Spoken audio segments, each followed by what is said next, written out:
The Super Bowl 55 preview you've been waiting for. One thought, well, we'll do more than one thought.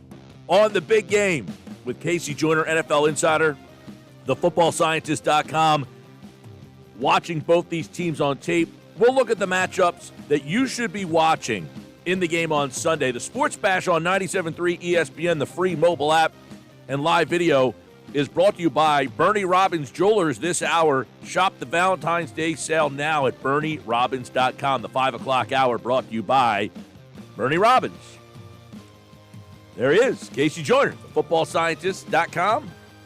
NFL Insider breaking down the action for us here on the Sports Bash. And, of course, it is the final game of the year. I'm so sad to say that, Casey. But what a great way to go out. I mean, you really couldn't ask for a more entertaining matchup. There might be other ways this could be a better matchup, but entertainment-wise, I think the NFL got the best it could get. I agree. I think the storylines are great. I want to ask you about, because a lot of times we break down the game, the line, this and that, Andy Reid in this game, and where he what kind of match, like what kind of legacy could he build for himself with a win here? It kind of broke up there a second. You're asking what he could get out of this? What could happen to his legacy with a win here? If he gets a win here, I mean, Andy had that. He was under the, I'll bring the name up because it's apt right now. He just got put into a hospice a couple of days ago. Marty Schottenheimer, one of the great NFL coaches for a long time. Marty never quite got to this level. He never got to a Super Bowl. And Andy Reid's career for a time looked like it was Marty Schottenheimer plus a step, or Bill Cowher before he won the Super Bowl. You'd say, boy, this is a great coach. Chuck Knox, a guy who can take teams to a certain level and never can get them there.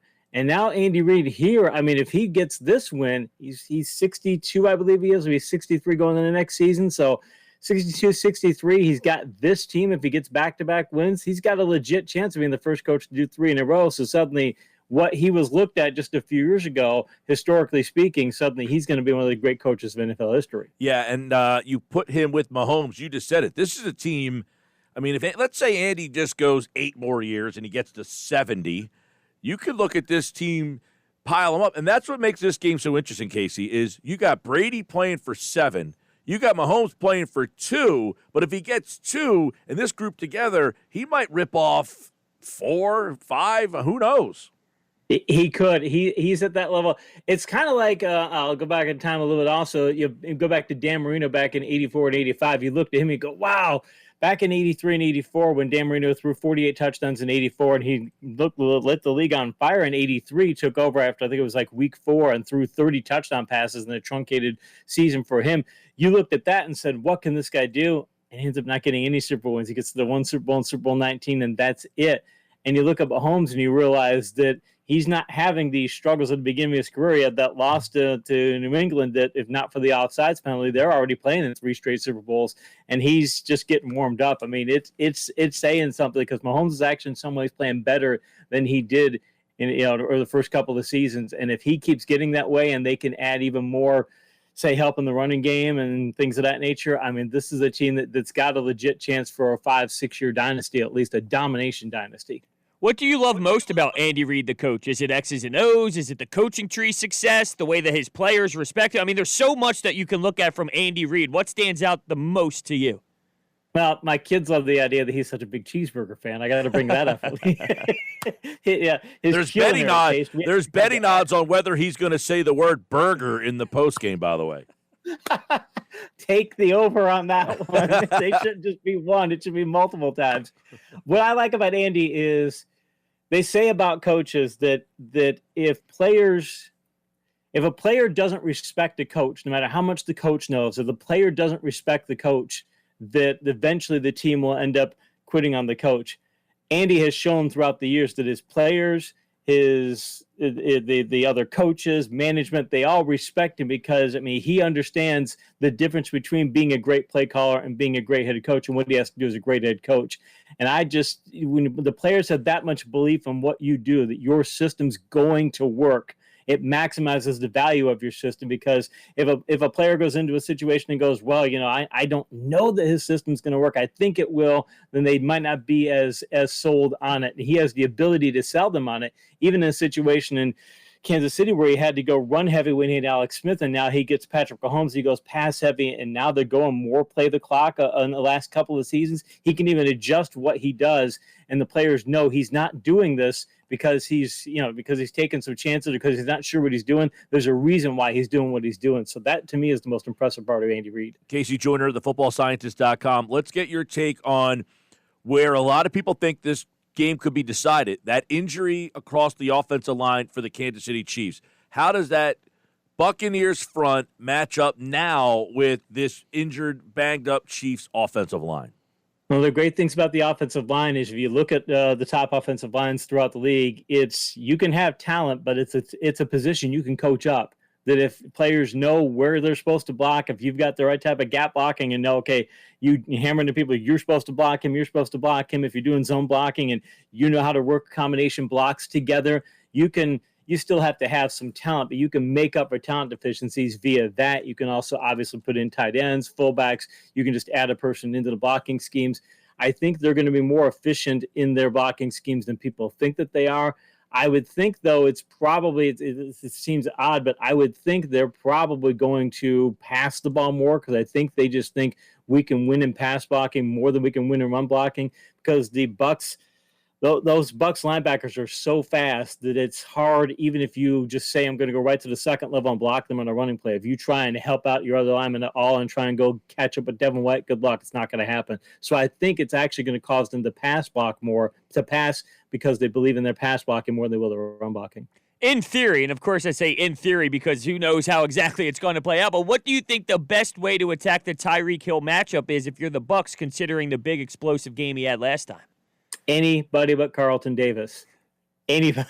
A safety, I swear to anybody. I'd pick anybody else and say never get him matched up with Carlton Davis. Carlton Davis, through week 8, his yards per target per Pro Football Reference was at 5.1 yards. It was great. It was fantastic. It had a phenomenal first portion of the season. Since week 9, he's at 11.8 yards per target over the whole span on 73 targets. It's a lot of targets. He's had only one game where his yards per target was less than 9.9. If you're at 10 yards per target as a cornerback, you're terrible. You ought to be benched if you do that over a period of time. He only missed one snap during the entire run of the playoffs. So he's a guy who's out there all the time. He's a full-time starter.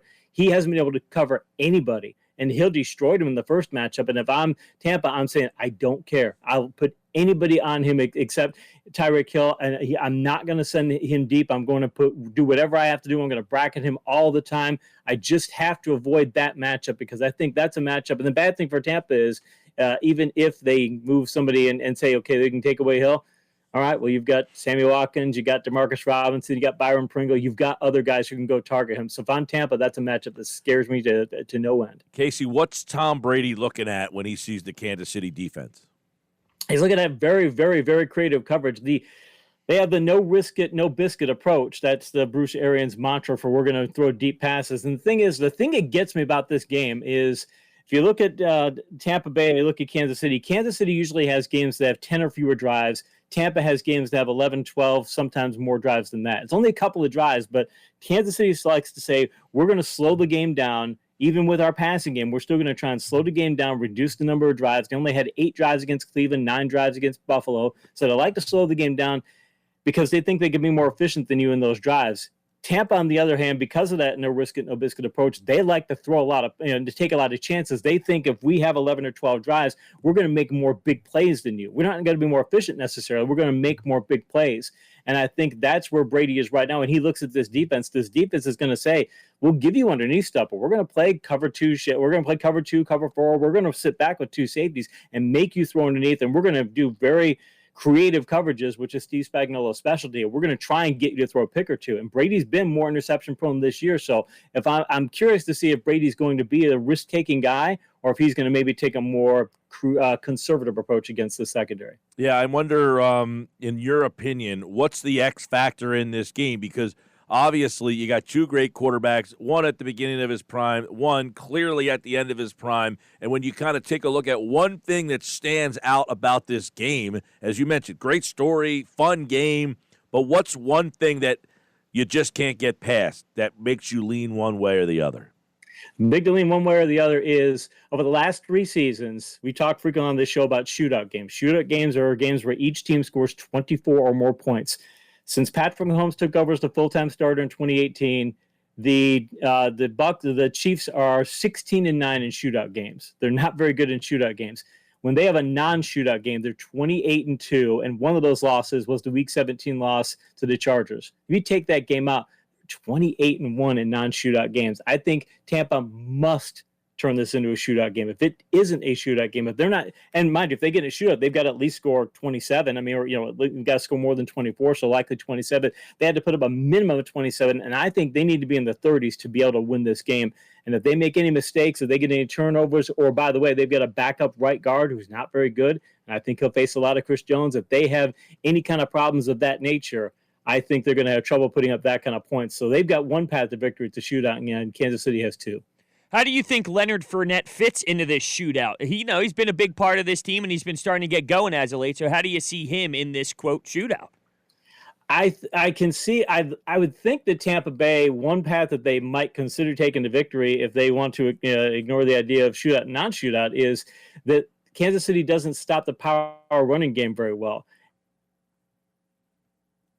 Press conferences this week that they was asked, like, what's the most important play in your offense? He said the first play we put in every training camp is a play called 22 double. It's 2 double teams and run the ball right up the middle. It's a power running play. Like, he considers that his base play. And he's like, well, you're Bruce Arians. Why would you consider a power run your base play? But that's the way he sees it, that we like to be able to power run the ball. Again, they've got a backup right guard. I think they got Stinney, who's actually a center, moving over to guard. It's a concern for them that could be a weakness for their running game. But if I'm them, that's one of the reasons I'd go for one of the ways I try and take the victory, because I don't trust the fact that I've got Carlton Davis sitting back in my secondary, and I think Kansas City doesn't handle a power running game very well. They don't see it that often. When they do, they didn't handle it well against the Raiders in their only loss of the year, or besides that Chargers game. I think that's something that if I'm Tampa Bay, I would consider strongly doing, but that's not Arians' way. He's going to run to set up a vertical pass. He's not just going to say, okay, we're going to run the ball 40 times and try and win. All right, before we get KC Joyner's pick, I want to ask you about, what's going on here in Philly. Carson Wentz, ESPN's Tim McManus reporting the Eagles have received aggressive offers.